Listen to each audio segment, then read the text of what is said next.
지난 24일 화이자 2천만 명분 추가 구매 계약을 했다는 소식이 매우 반갑게 생각하고요. 많은 희소식이 됐다 이렇게 생각이 됩니다. 예, 그러면 지금 장관께서 그 구입 시기에 대해서 특정할 수 없고 계약 관계에 의해서 그렇게 말씀하셨는데 이게 올해 안에는 들어오는 건 확신합니까? 네, 그렇습니다. 예. 그러면 이어서 그 상반기에 1,200만 명분이 접종할 수 있다고 하는 것도 확신하죠? 네, 그렇습니다. 그러면 지금 국민들이 많이 걱정하고 우려하는 백신 접종에 대한 이 차질은 없다 이렇게 확신할 수 있습니까? 네, 아까 말씀 주신 대로 그 파이자의 경우에도 매월 주간 단위로 일정량 현재 공급이 되고 있습니다. 그 백신 공급과 관련해서 지금 부스터 샷이라는 좀 우리가 잘 알지 못하는 용어가 이제 등장을 했는데 예, 이걸 우려하는 것은 공급에 차질이 생기지 않을까 하는 우려 때문에 그렇잖아요. 우리가 계약을 했음에도 불구하고 부스터 샷이 되는 미국 정부의 뭐 행정명령이나 이런 것을 통해서 공급이 원활하지 않다면 그러면 우리 정부의 계획과 관계없이 공급에 차질이 생길 수 있다 이렇게 생각하는데 거기에 대한 전망은 어떻게 하고 계십니까?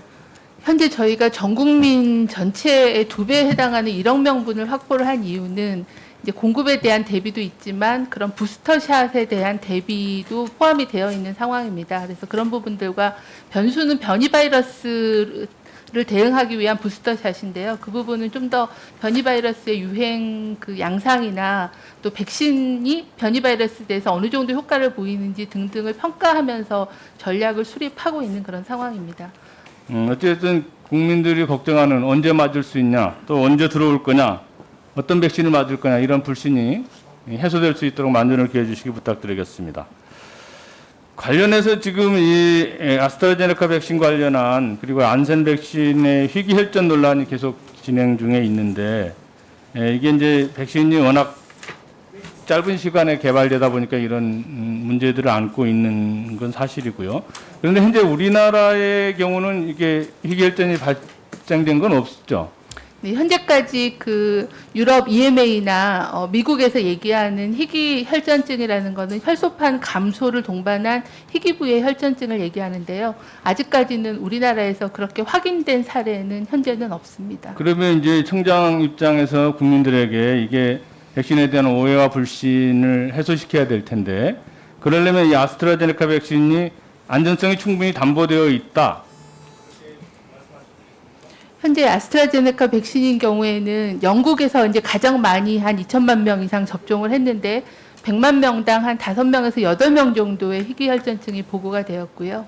얀센 백신인 경우에는 미국에서 한 800만 명 정도가 접종이 돼서 100만 명당 2명 정도의 희귀혈전증 보고가 있습니다. 그래서 굉장히 희귀혈전증이 있지만 굉장히 드물고 그 위험보다는 이득이 훨씬 상회하기 때문에 접종을 지속하고 있는 그런 상황입니다. 그래서 최대한 희귀혈전증이 발생하더라도 조기에 진단이 돼서 적절하게 치료가 되게끔 대비 체계를 잘 준비를 하고 충분하게 정보를 드리고 소통을 하도록 그렇게 하겠습니다. 식약처장님께 질의하겠습니다. 예. 그 얼마 전 바이넥스하고 비보존 제약에 대한 행정조사를 실시했는데 전국 이 수탁 제조소 29개소에 대해서 긴급 특별 점검을 실시했죠. 예. 예. 결국은 이게 식약처 발표에 따르면 이게 허가 사항과 다르게 의약품을 제조했다는 거 아닙니까? 그렇습니다. 예. 이게 잘못된 의약품은 인체에 심대한 영향을 미칠 수 있고 또 문제가 발생한 후에는 피해를 회복하기 어려울 수 있다 이렇게 보여지는데요. 그래서 이게 특별 점검 결과 이게 불시 점검을 상시로 실시하자 아니면 징벌적 과징금 부과를 좀 해야 되는 거 아니냐, GMP 역량 강화 등을 해야 된다 이런 다양한 원인과 대책이 주장되었는데 제도적으로 보면 본 의원 생각으로는 우선 근원적인 대책의 하나로 제너릭 의약품 위탁 공동 생동 허가 품목수 제한이 그 중 하나라고 생각을 하는데 여기에 대한 처장님 생각은 어떻습니까?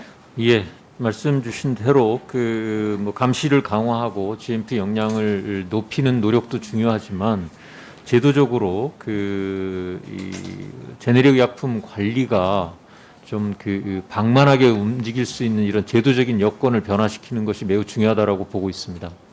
예, 하여튼 차제에 이게 제도적 장치를 마련하는 거 하나가 필요할 거라고 보여지고요. 그다음에 이게 행정적으로도 보면 이게 소나기만 잠시 피하는 것처럼 이렇게 해서는 안 된다고 생각이 되고, 그러면 특별 점검 형태만이 아니고 이게 상시 점검이 가능하도록 해야 되는데, 그렇게 하기 위한 어떤 특단의 조치가 있어야 될 거 아닙니까? 예, 일단은 금년도에는 저희가 기존 인력을 최대한 활용을 해서 이프시 점검 체계를 가동하겠습니다만, 의원님 지적대로 이 부분이 제도화되기 위해서는 좀 저희 조직에 대한 보강이 필요하다라고 생각하고 있습니다. 예, 하여튼 만전을 기해 주시고요. 시간이 없으니까. 그 장관께 그 연명의료 결정법이 이제 시행된 지가 한 3년이 됐는데요. 네. 의료 현장에서 보면 이 전공의들 조사를 해보니까 한 35%가 이 제도에 대한 이해가 잘 안 돼 있다는 지적이에요. 그래서 실제로 이게 좀 의료인을 대상으로 해서 좀 체계적이고 통일적인 어떤 교육이 필요하지 않나 이렇게 생각하는데, 장관께서 좀 이 문제에 대한 관심을 가지고 좀 대응을 해주십사 이렇게 당부의 말씀을 드리고자 합니다. 네, 그렇게 하겠습니다. 이게 실제 제도 시행에 따른 어떤 후속 조치가 좀 돼야 되는데, 이게 보건복지부가 이제 물론 코로나19 때문에 정상적인 업무가 잘 안 되는 건 있습니다만은 하여튼 이 부분도 각별한 관심을 가져주시길 부탁드리겠습니다. 네, 그러겠습니다.